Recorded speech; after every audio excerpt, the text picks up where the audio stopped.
I've been doing this for about 20 years. I've had the chance and the opportunity to speak in this conference a couple of times in the past. I hope to do so many more times in the future. Any questions that might appear, you're obviously welcome to ask them at the end. Even when some of my points appear to be more doom and gloom, I always try to find the opportunity within the darkness sometimes. And I think that's what the alcohol industry has always been very good in doing. So let us begin. So I wanted to highlight 5 key qualitative trends as I perceive them. And the first one, and I think this is one that is at the core of all the discussions I'm having with the alcohol industry over the last 1 or 2 years, regardless if they are in spirits, if they are in wine, if they are in RTDs, or if they are in beer, it's this kind of dual question. Are we facing a state of polycrisis? Polycrisis meaning, I am Greek, so I cheat with words that sound complicated. It's always easier for me. But just to explain it, polycrisis is the combination of different crises coming together. Permacrisis is a permanent state of crisis. So the idea that this is going to be with us for the foreseeable future, and we should be pragmatically not being scared by the challenge, but actually acknowledging it. Is the crisis that the industry is facing structural or cyclical? And I think that's my proposition, that it is actually a cocktail of both. And the cyclical part, most of the time, refers to macroeconomic or economic pressures. Yeah, so normally, cyclical means that these economic pressures last for 1 or 2 years, maybe 6 months, maybe 3 years in the worst case scenario, and then this cyclical kind of transition happens, and then people are, back in a much better economic situation. I propose that we need to consider the cyclicality arguments in much longer timelines. I'm not saying that it's going to be like that forever, but I also do not believe that these cyclical macroeconomic pressures are going to just magically disappear within the next 6 months or a year. I think we need to acknowledge the situation, looking at macroeconomic indicators around the world, looking at the unemployment rates ticking slowly back up, inflation not actually being fully in control. Even in the countries that went down, the first signs of this going back up because of tariffs, geopolitical issues that I mentioned earlier, will most likely tick back up again. And that brings us in a situation that will continue being challenging.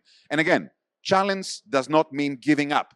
But I always believe that pragmatically facing reality is better than hoping for the best and not preparing for it. And I have an example here. It's not coming from the, from the spirits industry that we all love and cherish, but it's coming from a brand that has been around for centuries. It's not new. It's not something that is capturing a new and unique trend. It's not, they have the non-alcoholic versions, of course, but ultimately they are doubling down on craftsmanship, tradition, and embracing new social media and the newer generation. I think that the latest launch of the Netflix series will most likely provide some additional boost. It always does. But that is the point. It does not even have to be an entirely new brand. And in this case, this is a brand that is skyrocketing in sales against a background of the UK market that is doing particularly badly. And as was mentioned earlier, the beer industry overall has lost a lot of sales. But even within a massively declining beer industry, opportunities are still there. So I wanted to highlight that, yes, I acknowledge the dark clouds on the horizon and the fact that we are currently, in my mind, in the eye of the storm. But even within the storm, opportunities are still there, and they don't even have to come from new brands if done correctly.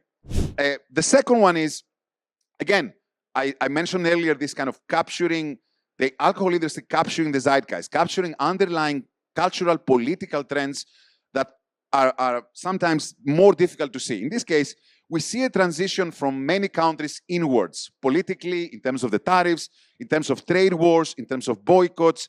We see this inward transition. And I think we will see a shift towards domestic specialties. This is also something we saw in the crisis of 2007, 2009.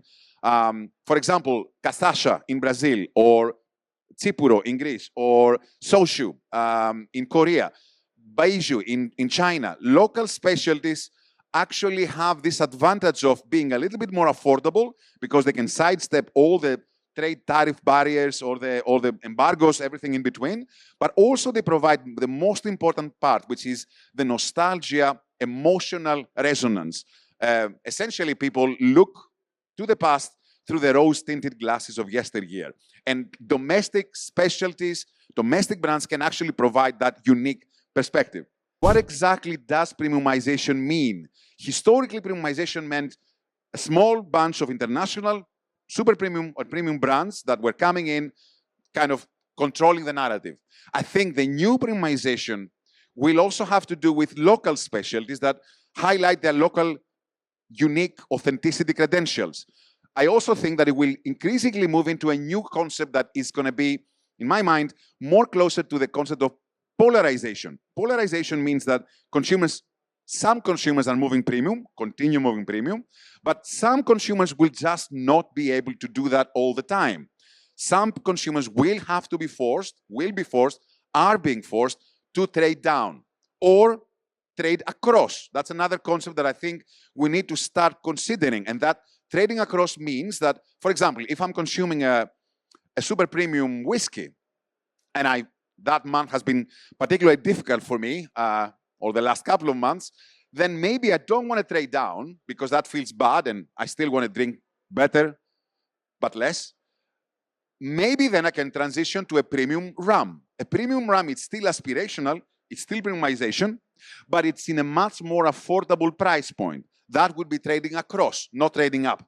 So there are different ways of reconsidering what premiumization means in this kind of very, very troubled waters that we're in right now, and I expect us to continue being in. Downsizing, that's another, detail that I saw in a couple of different markets and brands.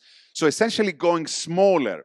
So, for example, I've started seeing it in beer brands, I've started seeing it in some spirits, and I've started even seeing it in some of the leading cocktail bars and mixology places in the big metropolitan centers in New York, in London, in Berlin. So essentially small shooters, like a mini cocktail, so allowing the premiumization and the sophistication to come out, but also being much more moderate in alcohol content and, by definition, much more affordable. So I have an example here, very latest, from Patron. So Patron, super premium, one of the most kind of iconic pioneers of the tequila premiumization trend. They acknowledge that people want to drink less but better, but they are trying to make it a little bit easier for them to have this impulse indulgence and treat themselves in the times of economic crisis that we will continue being in. So it's still super premium, but it's in a very, very small bottle. It's allowing younger generation Z consumers to hold it in their pocket when they go out, in festivals, do it as a gifting option. So that direction, that, as you can see, tequila is losing a lot of the momentum, allows for some more consumers to continue finding these kind of premium options much more affordable. And of course, as I said, these days I rarely talk about alcohol with alcohol companies. I mostly talk about alcohol with non-alcohol companies. And I talk about non-alcoholic products with alcohol companies. That is kind of the interesting kind of convergence. So sober curiosity, moderation, low and no alcohol. Zebra stripe. Does everyone here know what zebra striping is? I can see lots of heads nodding. It's probably what we all need today after yesterday.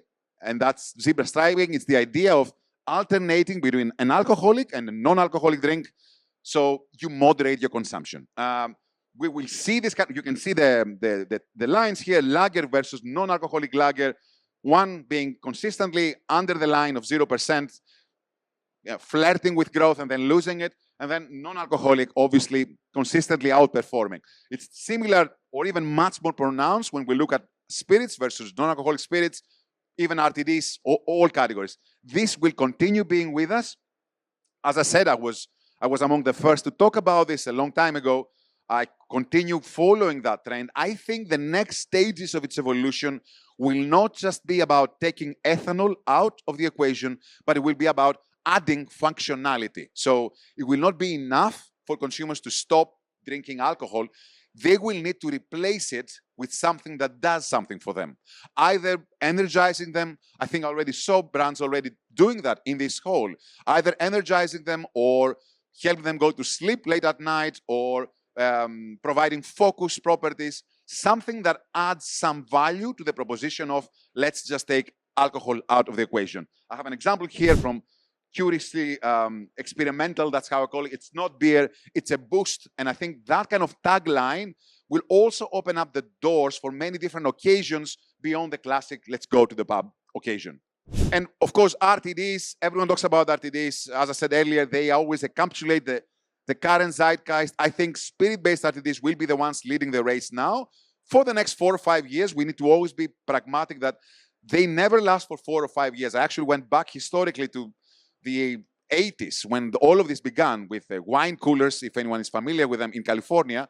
And the cycles there are always almost perfectly 4 to 6 years, from the massive growth until the final inevitable collapse, and then the new cycle coming up a couple of years down the line. The current wave in the US, and it is perfectly positioned and named, the current wave is led by Surfside, again, mostly spirit-based, natural ingredients, natural juices, many of them in cans. I think too many of them in cans. We should start exploring the glass options.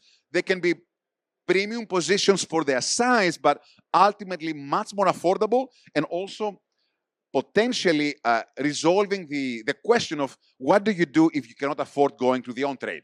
So answering the affordability question and an affordable indulgence, affordable premiumization answer at the same time. So yes, there are opportunities amidst the gloom. The no and low can be a challenge for people drinking less, but it can also be an opportunity. We have to think about the post-premiumization world. That does not mean no premiumization, but it does mean a different perspective of what exactly does it mean. The on-trade, as everyone before me also mentioned, it has to be experiential to get people out, to get involved. And deglobalization will start shifting the focus towards local markets and specialties. And with that, thank you. You hope you find it interesting. Thanks for tuning in. Make sure to hit the subscribe button to keep up with the latest beverage alcohol industry insights from Park Street University.